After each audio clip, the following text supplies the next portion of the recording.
The nurse prepares an order of 0.6 mg atropine IM.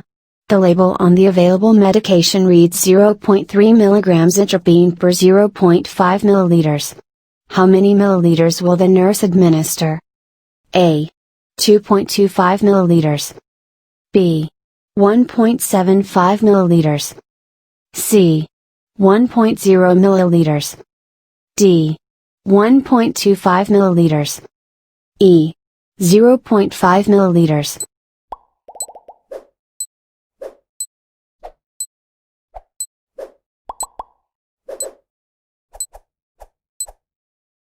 The answer is C. 1.0 milliliters. Available strength of atropine equals 0.3 milligrams, 0.5 milliliters. That is 0.5 milliliters contains 0.3 milligrams. 1 milliliter contains 0.6 milligrams. Dose being prepared equals 0.6 milligrams. Amount of atropine required equals dose required divided by available strength equals 0.6, 0.6 equals 1. You start a patient in the intensive care unit on a drip of phenylephrine, as the patient is persistently hypertensive. You think that this will raise the patient's blood pressure because phenylephrine's primary mechanism of action is which of the following? A. Beta-2 adrenergic agonist. B. Alpha-1 adrenergic agonist. C. Beta-1 adrenergic agonist. D. Beta-1 adrenergic antagonist. E. Alpha-2 adrenergic agonist.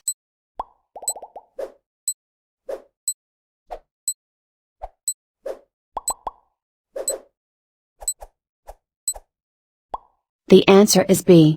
Alpha-1 adrenergic agonist. Phenylephrine is frequently administered in the intensive care unit setting for patients with hypotension that is refractory to simple fluid resuscitation. It is a vasopressor, as its mechanism of action is to serve as an alpha-1 adrenergic agonist. The other choices are incorrect, as they represent the primary mechanisms of action of a handful of medications other than phenylephrine. An example of an alpha-2 adrenergic agonist would be methyldopa. An example of a beta-1 adrenergic agonist would be dobutamine. An example of a beta-2 adrenergic agonist would be albuterol. An example of a beta-1 adrenergic antagonist would be atenolol. You are the nurse taking care of a patient with asthma. The patient reports using his albuterol inhaler about once a month for wheezing and shortness of breath. Albuterol functions by which of the following mechanisms of action? A. Beta-1 adrenergic receptor antagonist. B. Beta-1 adrenergic receptor agonist. C. Beta-2 adrenergic receptor agonist. D. Beta-2 adrenergic receptor antagonist. E. Alpha-1 adrenergic receptor agonist.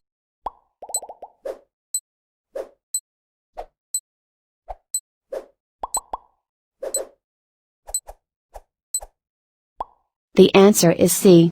Beta-2 adrenergic receptor agonist. This question tests your knowledge of the mechanism of action of albuterol, a short-acting medication, frequently used in the treatment of acute asthma flares. Albuterol is an agonist of the beta-2 adrenergic receptor in the bronchial smooth muscle, which helps to dilate the bronchioles, often providing relief to patients who are suffering from asthma flares, as bronchospasm plays a large role in causing their symptoms. Additional effects of albuterol include increased heart rate, increased insulin release, and vasodilation among others. An example of a beta-1 adrenergic agonist would be dobutamine. An example of a beta-1 adrenergic antagonist would be atenolol. An example of a beta-2 adrenergic antagonist would be bitoxamine. An example of an alpha-1 adrenergic agonist would be phenylephrine. You are taking care of a patient undergoing chemotherapy for breast cancer and she complains of nausea. Her physician prescribes her ondansetron for nausea relief. What is the mechanism of action of ondansetron? A. Dopamine D2 receptor antagonist. B. Serotonin 5-HT3 receptor agonist. C. Serotonin 5-HT3 receptor antagonist. D. Serotonin 5-HT3 receptor partial agonist. E. Dopamine D2 receptor agonist.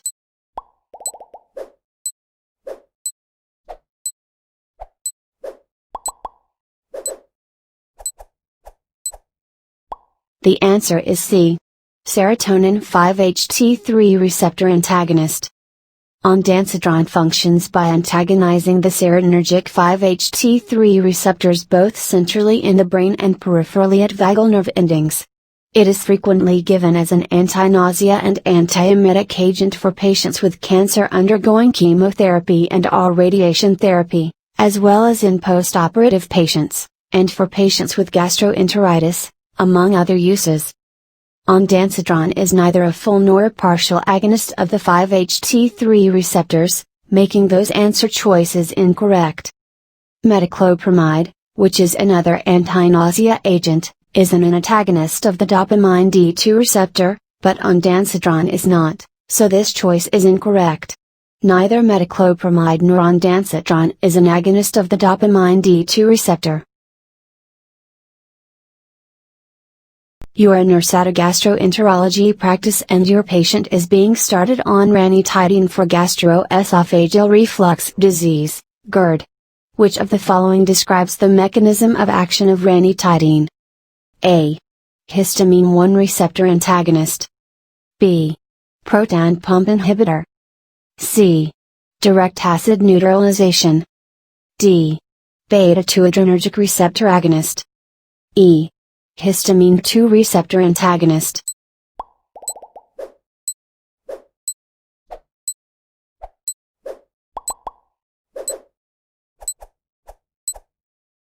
The answer is A. Histamine 2 receptor antagonist. This question tests your knowledge of the mechanism of action of the commonly prescribed antacid medication, ranitidine. Ranitidine functions by antagonizing the histamine 2 receptors within the parietal cells, acid-producing cells, of the stomach. This helps to reduce acid production, which can provide symptomatic relief to patients who suffer from epigastric burning, discomfort, and pain due to gastroesophageal reflux disease and peptic ulcer disease, among other conditions. An example of a histamine 1 receptor antagonist would be diphenhydramine. An example of a beta-2 adrenergic receptor agonist would be albuterol. An example of a proton pump inhibitor would be omeprazole. An example of a direct acid neutralizer would be calcium carbonate. Ethel is an 80-year-old woman who was admitted for dehydration. The nurse reports that she is not making 30 milliliters per hour of urine and the physician orders a bolus of 250 milliliters to be infused within 30 minutes. What is the correct drip rate for Ethel's infusion? A. 1000 milliliters per hour. B. 125 milliliters per hour. C. 400 milliliters per hour. D. 500 milliliters per hour. E. 250 ml HR.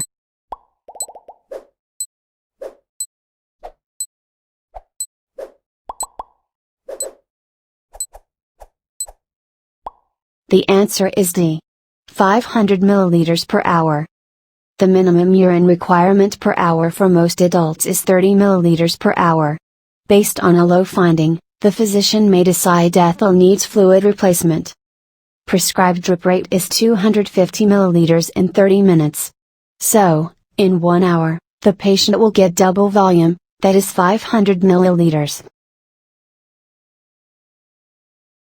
Which of the following is the preferred location of intramuscular, IM, injection in infants? A. Biceps brachii. B.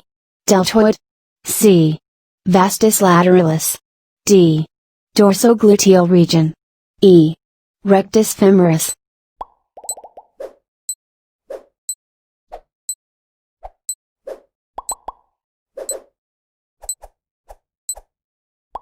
The answer is C.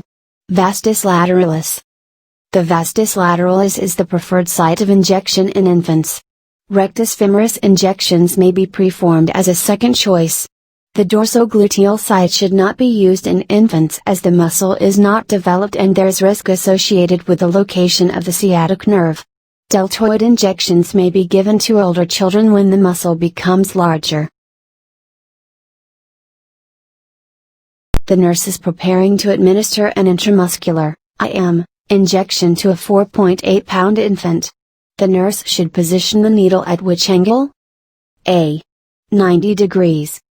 B. 60 degrees. C. 30 degrees. D. 45 degrees. E. 15 degrees.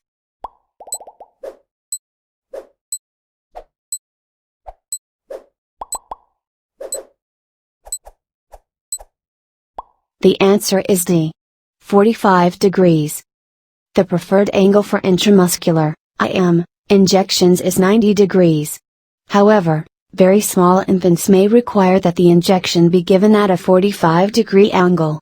Based on patient condition, it is the nurse's responsibility to assess the needs of the patient and adjust care as appropriate. The injection site varies with the age of your child. The size of the needle depends on the weight of your child and the type of drug they are taking. When injecting, hold the shaft of the syringe in dart fashion.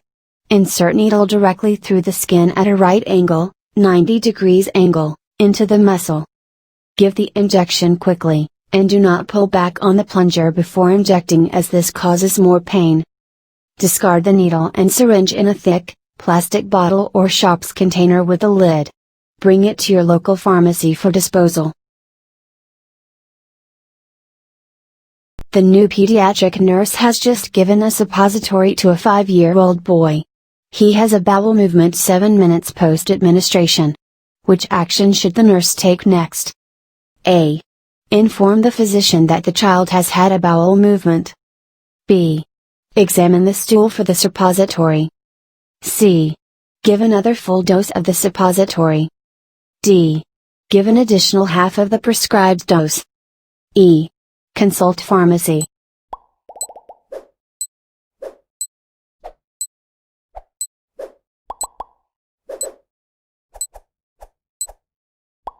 The answer is B. Examine the stool for the suppository. First, examine the stool for the suppository. Based on the findings, inform the physician.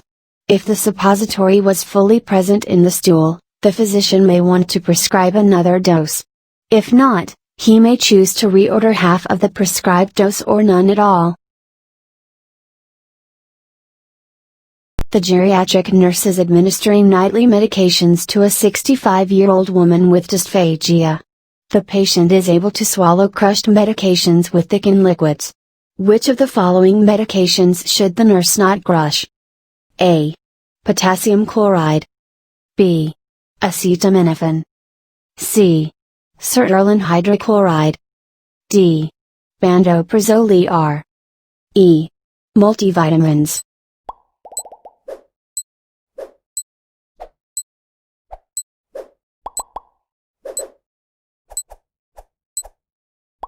The answer is D.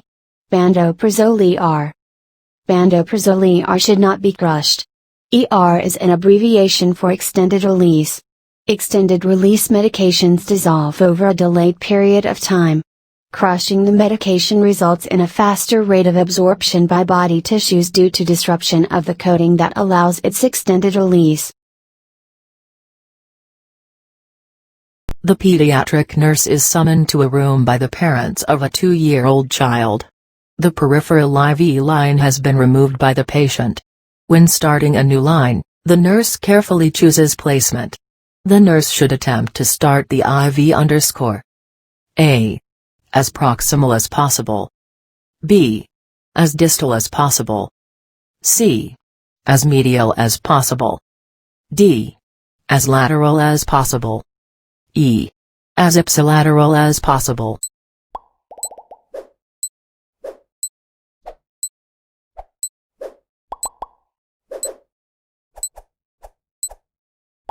The answer is B. As distal as possible. Most peripheral IVs are started in the right or left arm. Distal to the arm would mean closest to the fingertips. When starting an IV, Always start looking for potential sites closest to the fingertips and work upwards. If a vein is punctured and becomes unusable, it is possible to move above the previous attempt and start a successful IV. The answer is B. I will use a 10 ml syringe or larger to flush my PICC line. One should always use a 10 ml syringe or larger to flush a PICC line. Smaller syringes place greater pressure on the line, which could result in damage. For example, a 3 ml syringe places greater pressure on a PICC line than a 5 ml syringe.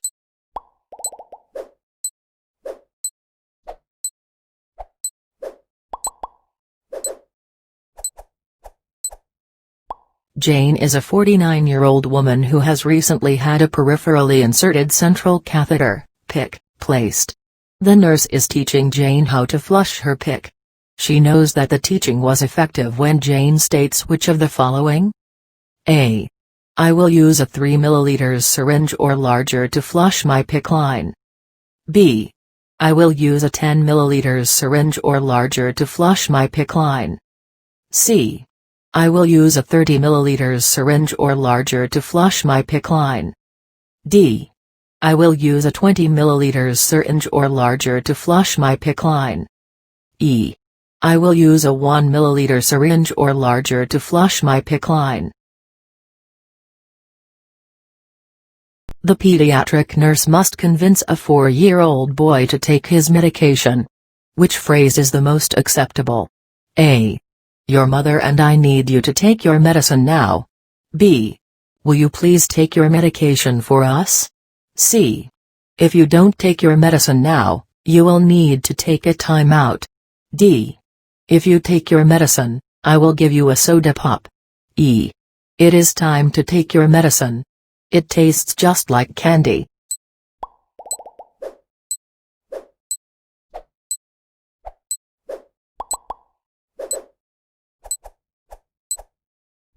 The answer is A. Your mother and I need you to take your medicine now. When convincing a child to take medicine, be straightforward and clear. Try not to offer the child a choice, as they likely won't take it.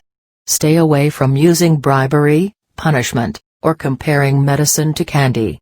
Be honest about the taste of the medicine or risk losing the trust of the child. When performing a blood transfusion, which of the following procedures should not be adhered to in order to ensure safe delivery of blood product to the patient? A. Positively identify the patient identification. B. The tubing should be of a white type to allow for fluid and blood product simultaneous infusion. C. The blood should be administered with isotonic solutions such as lactated ringers. D. The preferred gauge of the needle should be between 18 to 20 gauge to allow for improved flow. E. Blood must be used within the first 30 minutes of arrival to the unit.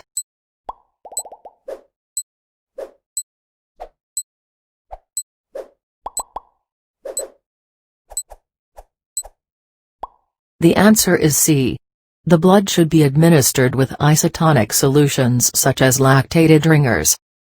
All are true except for the use of lactated ringers. This may cause a hemolytic reaction. Only normal saline 0.9% is utilized. A nurse is teaching a mother how to administer nystatin to her 2-month-old child in the treatment of oral candidiasis. Which of the following is an appropriate instruction given by the nurse to the mother? A.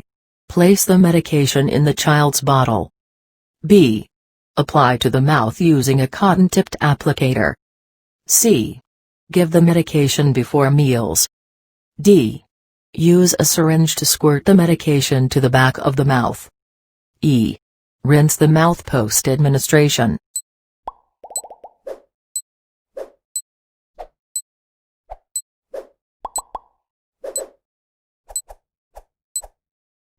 The answer is B.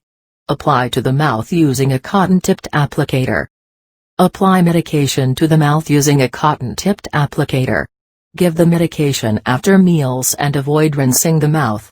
The medication should have contact with the mucosa without being washed away. Do not place the medication in a child's bottle. They may refuse to eat due to the bitter taste of the medication. Do not use a syringe to squirt the liquid to the back of the mouth since the child will likely spit it out. Which of the following is an appropriate reason to delay antibiotic administration in a stable patient? A. A complete blood count has not been drawn today. B. The patient is nauseated. C. A stool sample must be obtained first. D. Blood cultures must be obtained first. E. A blood type and screen is not up to date.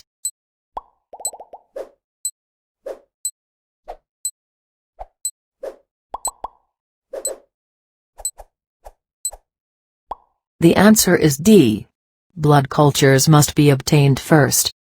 Obtaining a set of blood cultures before treating a bacterial infection helps to individualize care and reduce antibiotic resistance. Using a narrow-spectrum antibiotic doesn't work against so many types of bacteria. By identifying specific bacteria in the blood, a narrow-spectrum antibiotic may be chosen. A physician may prescribe a broad-spectrum antibiotic initially and change treatment later based on the results of the blood cultures. A 65-year-old male client is being discharged from the hospital on warfarin therapy for chronic atrial fibrillation. The nurse is aware that the discharge teaching needs to include which of the following instructions? A. Use a blade when shaving. Avoid electric razors. B. Increase intake of leafy green vegetables. C. Warfarin is a medication that does not require monitoring. D. When having dental procedures there is no need to discontinue warfarin. E. Alcohol should be limited to no more 1-2 servings on an occasional basis.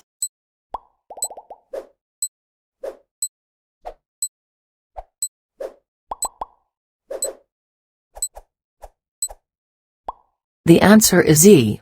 Alcohol should be limited to no more 1-2 servings on an occasional basis. Warfarin is an anticoagulant. Alcohol can increase this effect, so it should be limited or avoided.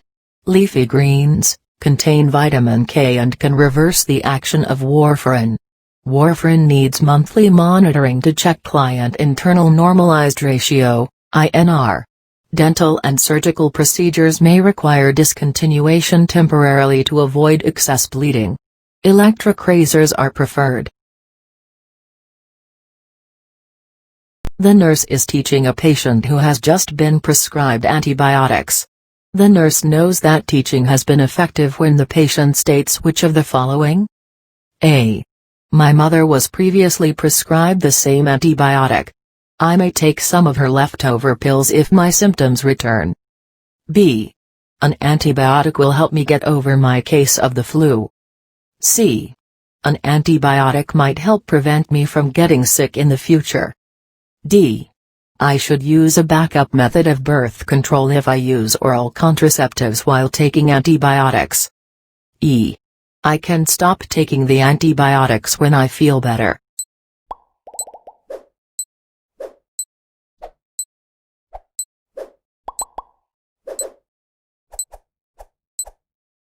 The answer is D.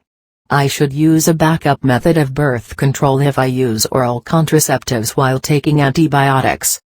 Antibiotics may interfere with the function of oral contraceptives. A woman who is on oral contraceptives must use a backup method of birth control to prevent pregnancy. Antibiotics should only be taken as prescribed. They should be taken continuously until all pills are gone.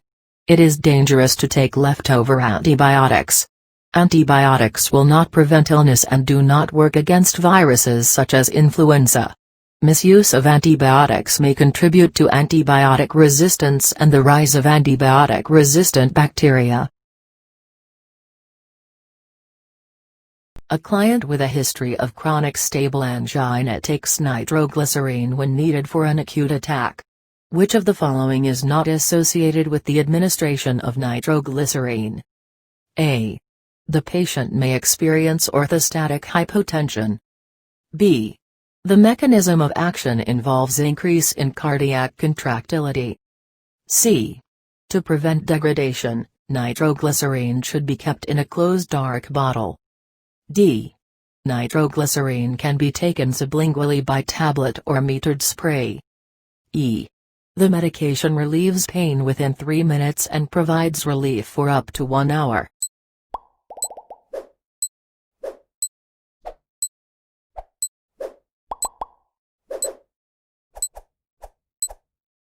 The answer is B. The mechanism of action involves increase in cardiac contractility.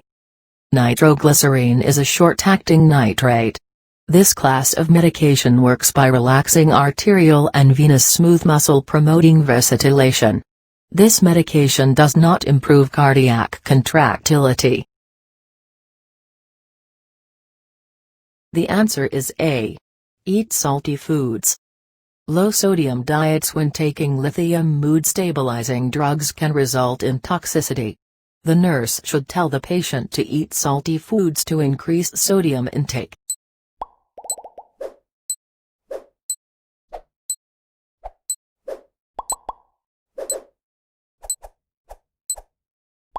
A nurse checks the lithium level of a 28-year-old patient that has been prescribed lithium citrate and sees the level is 1.5 milliequivalents per liter, and verifies that the patient has not taken more than the prescribed medication.